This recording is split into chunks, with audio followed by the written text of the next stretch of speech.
faute. Alléluia. Nous te remercions, Père. Alléluia. La grâce de Dieu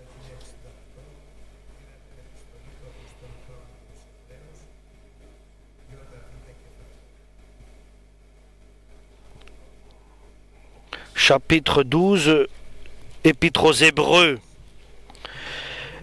Épître aux Hébreux, chapitre 12. Quant à nous, nous sommes entourés de cette grande foule de témoins. Débarrassons-nous donc de tout ce qui alourdit notre marche, en particulier le péché qui s'accroche si facilement à nous, et courons résolument la course qui nous est proposée. Gardons les yeux fixés sur Jésus, dont notre foi dépend du commencement à la fin. Il a accepté de mourir sur la croix, sans tenir compte de la honte attachée à une telle mort, parce qu'il avait en vue la joie qui lui était réservée. Et maintenant, il siège à la droite du trône de Dieu. Pensez à lui, à la façon dont il a supporté une telle opposition de la part des pécheurs, et ainsi vous ne vous laisserez pas abattre, vous ne vous découragerez pas, car dans votre combat contre le péché, vous n'avez pas encore dû lutter jusqu'à la mort. Avez-vous oublié l'exhortation que Dieu vous adresse comme à des fils ? Mon fils, ne crains pas d'être corrigé par le Seigneur et ne te décourage pas quand il t'adresse des reproches, car le Seigneur corrige celui qu'il aime. Il frappe celui qu'il reconnaît comme son fils. Supportez les souffrances par lesquelles Dieu vous corrige. Il vous traite en effet comme ses fils. Existe-t-il un fils que son père ne corrige pas? Si vous n'êtes pas corrigés comme le sont tous ses fils, alors vous n'êtes pas des vrais fils, mais des enfants illégitimes. Rappelons-nous nos pères terrestres. Ils nous corrigeaient et nous les respections. Nous devons donc, à plus forte raison, nous soumettre à notre Père céleste pour en recevoir la vie. Nos pères nous corrigeaient.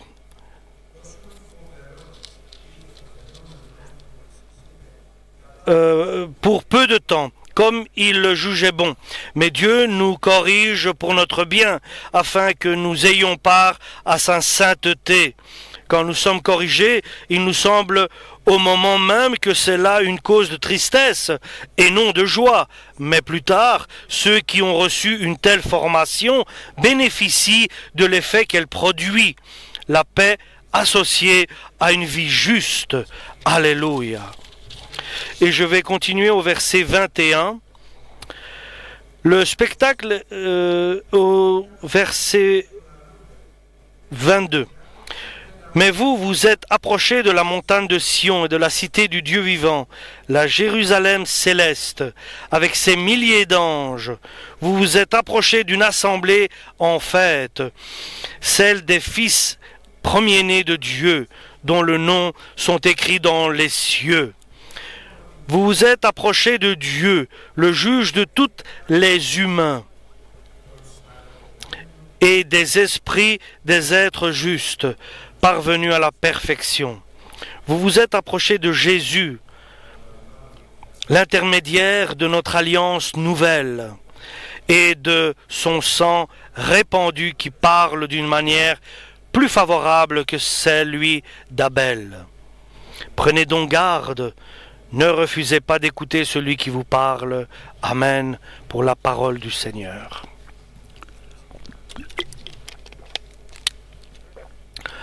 N'oublions pas, n'oublions jamais que Dieu est un feu dévorant, est un feu qui brûle. N'oublions jamais de notre cœur que Dieu est un feu qui dévore. Et nous devons prendre nos responsabilités. Dieu, bien sûr, est amour. Certainement, Dieu a de la compassion, il a de la pitié, il est miséricorde, il a de la miséricorde, il pardonne.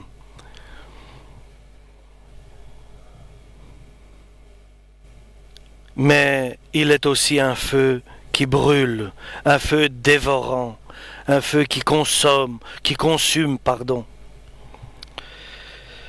Il est un feu qui mène à l'homme à la perdition. C'est pour cela, la parole de Dieu nous conseille, n'ayez pas peur. Celui qui peut tuer le corps et qui peut rien faire à l'âme qui est en nous. Mais craignez plutôt celui qui peut tuer le corps et envoyer l'âme à l'enfer. C'est le seul qu'il faut avoir peur. C'est le seul qui a le pouvoir de juger chaque personne. Ça, c'est la volonté de Dieu. C'est que nous craignons Dieu. Ne craignez pas ceux qui ont le pouvoir sur notre corps, sur notre chair, mais crains celui qui a le pouvoir sur notre corps et sur notre âme. C'est lui qu'il faut craindre, car Dieu est un Dieu qui est bon, mais en même temps, il est un feu qui consume. Et notre joie est que Dieu s'efforce de mener nous tous là où il le désire, de nous emmener à la terre de gloire et de bénédiction. Et il le réussit. Et il va le réussir. Et avec la manière qui n'est pas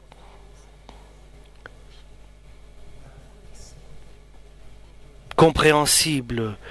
Il peut réussir même un peuple qui a le cœur dur et le cou raide, le faire se repentir. Il a la manière de verser un esprit de bienveillance et de bonté et de compassion. Et ça, c'est pour nous, notre consolation, car il nous dirige, il nous aide. Et comme nous avons lu, demandez le Seigneur et sa force, et vous devez demander, si vous êtes des serviteurs de Dieu, vous devez demander sa force lorsque nous sentons que nous sommes faibles, et demander à voir son visage, et comprendre que nous sommes seuls. Oui, et je vais le répéter, tu n'es pas Seigneur, tu ne fais pas ce que tu veux, et tu ne peux pas faire ce que tu veux, tu ne peux pas vouloir faire ce que tu veux, mais prends une bonne décision aujourd'hui. Je vais suivre la volonté de Dieu. Pas la volonté des hommes, mais la volonté du Dieu très haut. Et je veux dépendre de Dieu. Et je veux donner ma vie totale, absolument, à Dieu. Je suis un serviteur de Dieu. Je veux que ma vie dépende totalement de Dieu. Je suis faible. Je suis faible. Je sais ce que je peux faire, mais je ne peux pas l'accomplir toujours. Mais je sais pourquoi je suis faible, car j'ai besoin de la force de Dieu, car en moi vient la force de Dieu pour que je puisse accomplir sa volonté. Je sais pourquoi je n'ai pas de force, car Dieu veut que je sois faible et que dans ma faiblesse apparaisse la puissance de Dieu.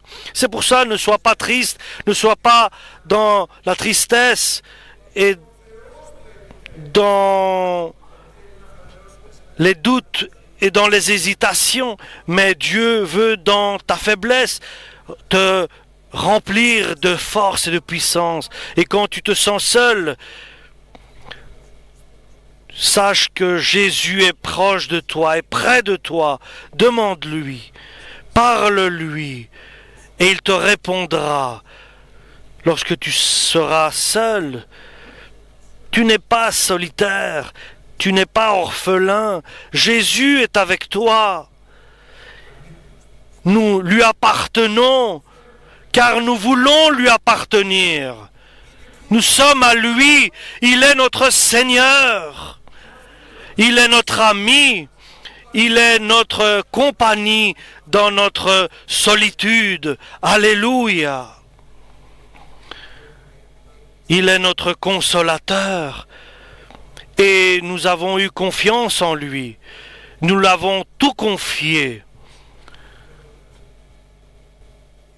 Et nous, entourés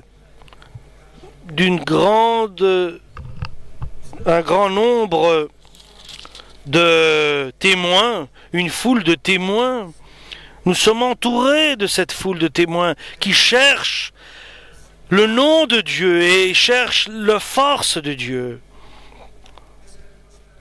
Donc, nous sommes entourés d'une très grande foule de témoins. Il est facile, parce que nous sommes faibles, de nous débarrasser de tout fardeau, parce que nous ne pouvons pas supporter ou porter un fardeau. Et Jésus vient prendre ce fardeau, cette lourdeur. Rejette chaque fardeau, chaque lourdeur, rejette chaque péché, chaque crainte, chaque angoisse, chaque impasse, chaque voie sans issue. Rejette chaque poids. Ce n'est pas pour nous de porter du poids. Et ce poids n'est pas pour nous. Seulement Jésus peut porter ce poids. Alors débarrassons-nous de ce poids qui nous empêche d'avancer. Donc rejetez chaque lourdeur et le péché qui s'accroche facilement à nous. Rejetons le péché. C'est ça que Dieu demande, de rejeter le péché. Et ainsi, nous pourrons marcher. Et si nous ne rejetons pas chaque poids, et si nous ne nous libérons pas du péché qui s'accroche à nous, nous pourrons parcourir avec facilité sur ce chemin que Dieu a préparé pour nous. Nous allons nous mettre à genoux pour prier. Le chemin est facile si tu le comprends. Quel est le poids? Quel est ce fardeau?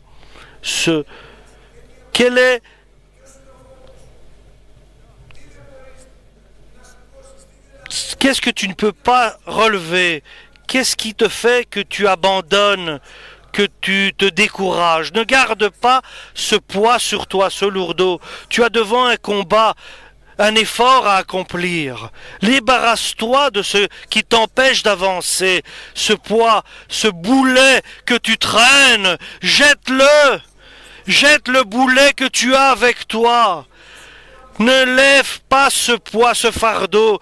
Dieu a envoyé son Fils Jésus-Christ pour te libérer de ce boulet que tu traînes, de ce fardeau, de ce poids. Donne-lui à lui. Il dit lui-même, venez vers moi, vous tous qui êtes chargés, et je vais vous débarrasser de ce poids, de ce fardeau, de ce boulet que tu traînes.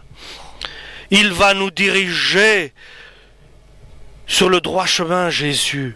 Sinon, le poids que nous avons avec nous va nous guider, va nous entraîner sur la chute.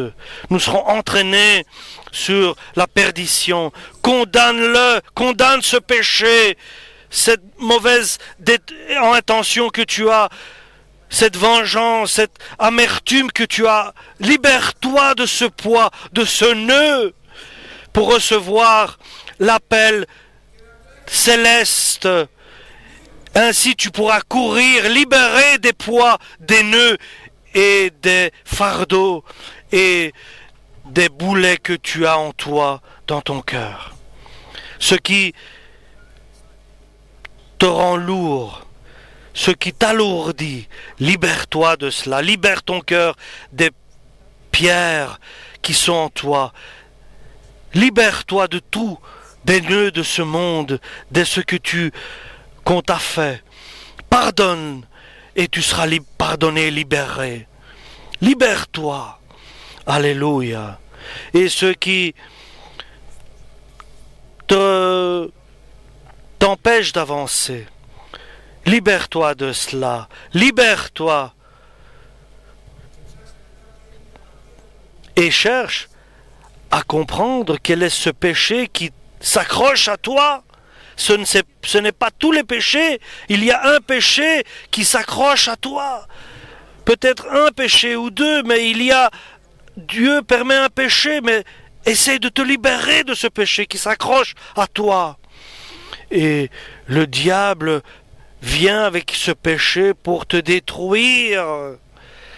Libère-toi, chasse-la, libère-toi, débarrasse-toi de ce péché, de ce qui te souille, de ce que tu salis, pour que tu reçois l'appel céleste. Et ce poids, ce péché qui t'empêchera d'avancer, qui facilement s'accroche à toi. Libère-toi de ce péché. Et la parole de Dieu nous le dit. Et pour chacun de nous, c'est exact. Pour tous, c'est la même chose. Nous avons des faiblesses. Nous devons maîtriser.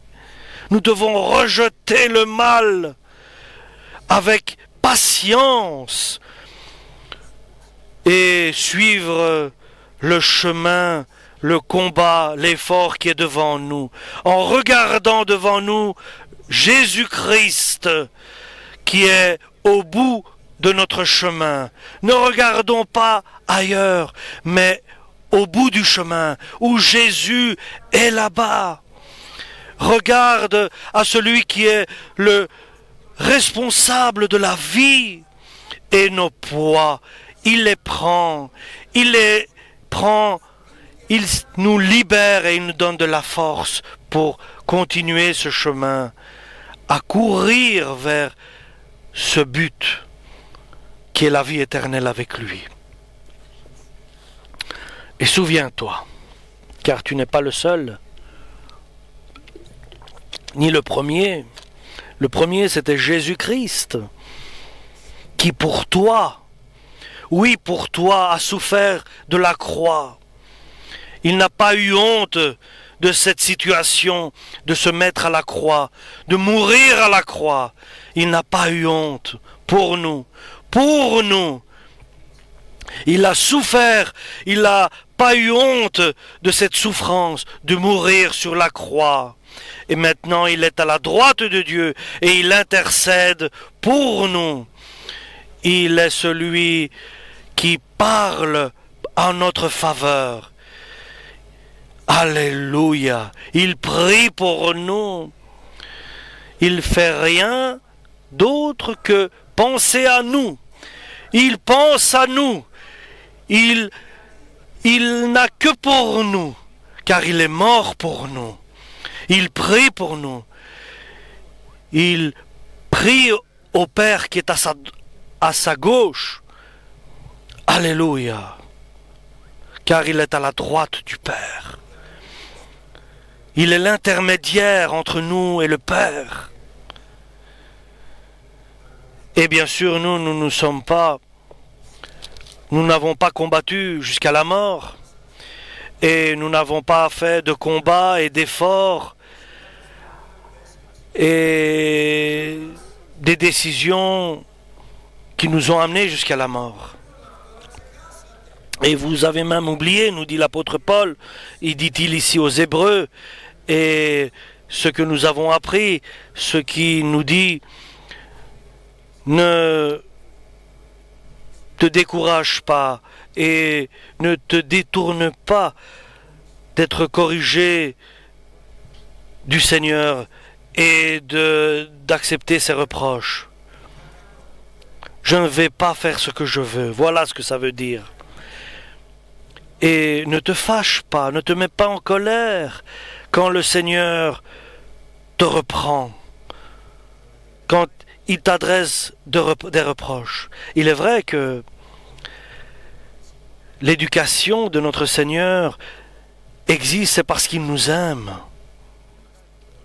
Il corrige toujours le Fils dont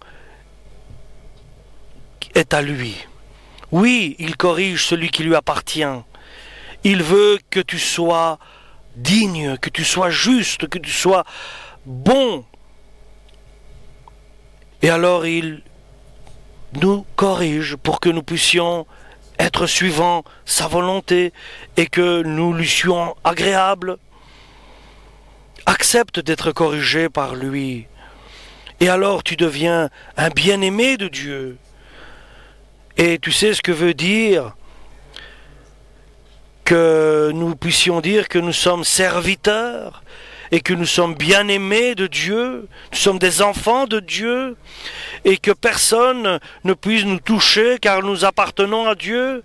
Ne touchez pas ceux qui sont sacrés, ceux qui ont reçu l'onction, ceux qui m'appartiennent, ne les touchez pas car ils sont à moi, dit Dieu. Nous sommes des princes, mais pour arriver, ce n'est pas de se flageller soi-même, mais d'être corrigé par Dieu.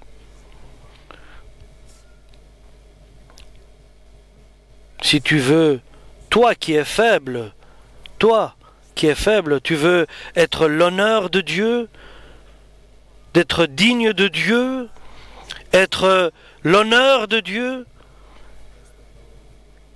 et d'être digne à Dieu, de ne pas refuser sa parole et de ne pas renier son nom. Oui, les gens sont fiers pour eux-mêmes, pour leurs femmes, leurs maris, pour les autres. Ce n'est pas mauvais d'être fier, mais tu peux être l'honneur de Dieu. Tu sais ce que ça veut dire que Dieu est fier de toi? Tu sais ce que veut dire que le Tout-Puissant est fier de toi? Tu es la fierté de Dieu et qu'il a confiance en toi. Tu es fidèle à Dieu et il a pour toi la fierté. Tu as confiance en lui et il a confiance en toi. Et que tu ne crains jamais rien, car Dieu est ton Père. Il est si simple. Tu peux l'apprendre par correction ou bien par la parole de Dieu. Nous voulons l'apprendre par la parole de Dieu et non par une correction ou par être corrigé par Dieu. Et Dieu cherche des gens fidèles qui ont confiance en Dieu et qui gardent sa parole et qui renient leur propre personne et qui confessent toujours sous n'importe quelle condition. S'il trouve des personnes comme ça, il peut les envoyer annoncer la bonne nouvelle car il a confiance en eux et la confiance est importante. Oui, nous qui sommes approchés de Dieu, nous ne sommes pas approchés par l'Ancien Testament à la montagne de Sina, où Dieu est apparu à Moïse, mais Dieu nous a rassemblés dans son Église, au mont Sion, à Jérusalem, dans la ville de notre fête à nous, dans notre joie. Alléluia. Et là, dans cette ville, il veut que nous soyons. Et qu'est-ce qu'il fera dans cette ville avec nous? Que fera-t-il?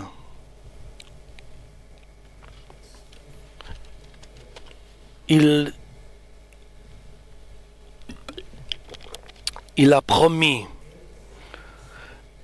encore une fois, moi, je vais secouer non seulement la terre, mais le ciel, pour je vais tout secouer encore une fois. Je vais secouer toutes choses, non seulement la terre, et le ciel, et la mer, et la terre. Je vais faire un tel tremblement dans les derniers temps qui n'aura jamais été fait et qui sera fait. Un tremblement spirituel. Je vais secouer spirituellement. Et pourquoi je vais le faire? Par cette secousse, ce qui est mûr tomberont de l'arbre. Un tremblement spirituel. Ce qui est provisoire va disparaître, va ne plus exister, et ce qui est éternel subsistera. C'est que le programme de Dieu et le but de Dieu, le projet de Dieu, et il le fera. Un tremblement terrible spirituel, et tout le monde sera mis sous l'épreuve. Et c'est pour ça que nous sommes maintenant déjà éduqués et nous faisons des initiations à la parole de Dieu et à la vie. Et là, tout le monde sera éprouvé. C'est parce que maintenant nous sommes tous éduqués pour passer ce moment d'épreuve. Tout le monde sera éprouvé. C'est pour cela nous nous préparons. Dieu nous prépare à cette épreuve. Et là sera la moisson, nous dit. Il prendra la pelle et il va séparer le grain de l'ivraie, de la paille. Il prendra le blé et le mettra dans ses granges. Et l'ivraie, la paille, va la jeter dans un feu qui ne s'éteindra jamais. Et cela s'accomplira, chers frères et sœurs. Cela arrivera. Personne ne peut arrêter le cours des choses. Et nous le savons que cela va arriver. Nous devons être conscients. Et toi, la question est toi aujourd'hui qui écoutes la parole de Dieu. Par l'Esprit Saint, tu es éduqué. Toi qui souffres, qui traverses des moments difficiles. Est-ce que tu seras de ceux qui seront éternels avec Dieu, ceux qui seront provisoires ou ceux qui seront éternels?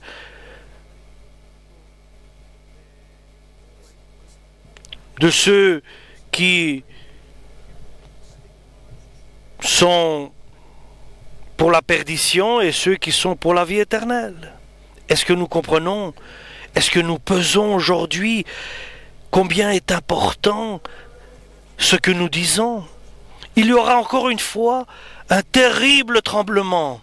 Encore une fois, je vais secouer pas seulement la terre, et le ciel, et la mer, et la terre, et toutes choses. Et je le fais parce que ceux qui m'intéressent, ce sont ceux qui sont pour l'éternité, et que débarrasse parmi ceux qui sont pour l'éternité, ceux qui sont pour la perdition. Pourquoi je suis éprouvé? Pourquoi je suis éduqué? Pourquoi je suis entraîné dans ma vie? Je m'entraîne à faire la volonté de Dieu pour que je sois établi. Ceux qui acceptent la correction de Dieu et qui se soumettent à l'autorité de Dieu, et que celui que Dieu aime châtie, et il redresse, remet à sa place celui qu'il accepte. C'est un combat, c'est un chemin, c'est une course Et c'est pour ça qu'il nous dit, rejetez ce qui vous empêche de courir, d'avancer, ce boulet qui vous empêche d'avancer. Et soyons incorruptibles et stables, fermes dans la volonté de Dieu. Et ne méprisez pas celui qui parle. Et ça, c'est le secret. Aujourd'hui, je le crois, que le Christ nous parle. Alléluia! Pour chacun de nous, il nous parle profondément dans son cœur. Et j'ai peur, frère. J'ai peur que je ne suis pas obéissant. Ne méprise pas celui qui parle aujourd'hui. Car ceux qui ont méprisé et ils ont laissé leurs os dans le désert, donc il parle des Israéliens, qui pendant 40 ans ont laissé leurs os dans le désert car ils n'avaient pas cru en Dieu qui leur donnait la terre promise. Et si nous méprisons celui qui nous dit ces choses-là, il va nous arriver la même chose. Celui qui nous parle aujourd'hui, il nous promet, il l'a promis, et il ne peut pas renier sa parole. Et encore une fois, il va secouer spirituellement la terre et le ciel. Et ce qui est ferme restera debout. Et la conclusion de tout cela, et nous allons recevoir un royaume ferme, et le royaume de Dieu est en nous, et notre nom est écrit dans le livre de vie. Dieu nous a donné la renaissance, il nous a baptisés du Saint-Esprit, il nous a rajoutés dans son Église, nous formons son Église.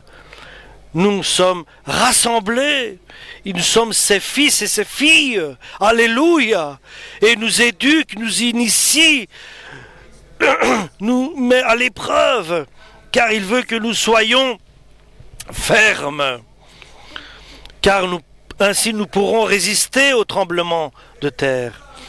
Mais si tu gardes pas ta parole, la parole de Dieu, en toi, et si tu ne prends pas la décision d'accomplir et d'être soumis à la parole de Dieu, d'être obéissant, alors tu resteras quelqu'un qui sera entraîné, emporté, et qui va se détruire avec ce tremblement, cette secousse que Dieu va permettre.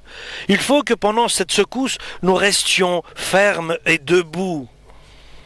Et tout dépend de la décision que tu prends. Que gardes-tu dans ton cœur? Qu'as-tu dans tes fondements du cœur? Et ça, c'est le plus important. Qu'as-tu dans ton cœur? Et par son enseignement, nous avons dit, seulement lui, il peut réussir dans notre vie à faire que nous soyons fermes. Et il nous appelle, il nous invite à vider notre cœur de toute pensée, de toute réflexion, de toute chose, à enlever les pierres, les mauvaises herbes, et à adoucir notre cœur, et que notre esprit accepte l'amour de Dieu, la paix de Dieu, la bienveillance de Dieu. Car viendra le moment où nous ne pourrons pas le faire. Alors maintenant est un moment propice.